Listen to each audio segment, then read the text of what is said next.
به نام خدایی که جان آفرید، سخن گفتن اندر زبان آفرید. اما بعد، السلام علیکم و رحمت الله تعالی و برکاته. آوردن که روزی طبیب نزد بیماری رفت. طبیب بیمار را سنجید و به کاغذ داروهای ضروری را نوشته داد.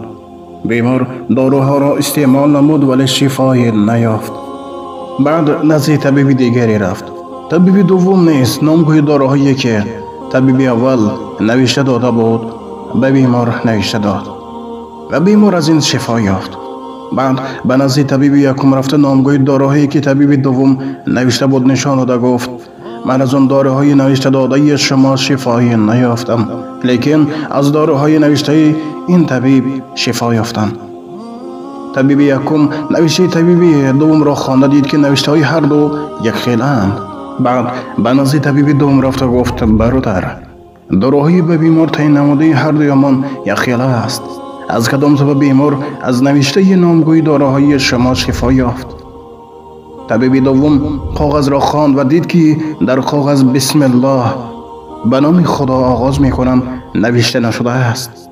بعد به طبیب یکم گفت ای برادر، نامگوی داروهای نوشته من یک خیل است بده، لیکن شما پیش از نوشته نامگوی داروها نوشتن نام شفا دهنده حقیقی را، یعنی نام الله ذوالجلال را فراموش کردید. واقعا در دهنده و دوا دهنده فقط الله سبحانه و تعالی است. از این لحاظ هر کسی که در تن درد دارین ناامید نشوین، زیرا که الله سبحانه و تعالی از حال هر یک شما با خبر است انشاءالله. طبیبی بود در طبابت نمودن در زمان خود خیلی مشهور گشته بود. همه بیماران از معالجه و شفا می یافتند، اما او یک خصلتی داشت که بیماران از آن راضی نبودند. وقتی آنها برای معالجه به حولی طبیب می رفتند، ساعتهای دراز نزد در او می نشستند و انتظارهای زیاد می کشیدند. روزی یکی از دوستان طبیب سبب انتظار کردن بیماران را از آن می پرسد. طبیب می گوید وقتی که بیماران به نزد من می آیند من با آنها دارو می دهم. اگر خدای تعالی به آنها شفا ندهد داروی من تأثیری نمی رساند. وقتی که آنها آمده نزد در حولی من ساعتهای دراز انتظاری می کشند، خدا را به یاد می آورند و با اخلاص از الله تعالی طلب شفای بیماری خیش را می کنند.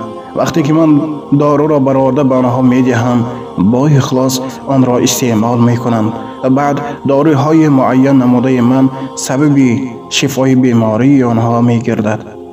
در حقیقت این داروهایی که الحال در تیپ هست در اون داروخانه‌ای که هستند، اینها فقط یک سببند، یک شفا دهنده اساسی این الله سبحانه و تعالی.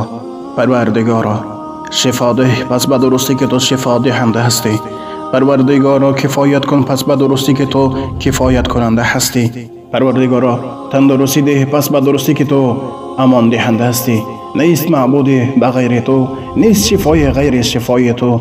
پروردگارا نگهدار ما را ای نگهبان از جمعی بلاها و بیماری ها. ای ذات پاک و مهربان، به حرمت و ننزل من القرآن ما هو شفاء و رحمت للمؤمنین، به درد تمام برادران و خواهران اهل اسلامی که امروز اذیت میکشند، از رحمت خود، از اون خزانه غیب خود شفای کامل و عاجل نصیب روزی گردانه و هر آن برادران و خواهرانی که طلب فرزند دارند فرزندان سالم و صالح نصیب روشن گردانه و هر آن برادرانی که و خواهرانی که در دل چنیت خیری که دارند جامعه عمل گردانه و از رحمت و کرم خود هیچ بنده مؤمنت را ناامید نگردانه. اللهم اعن على ذکرک و شکرک و حسن عبادتک برحمتک یا ارحم الراحمین.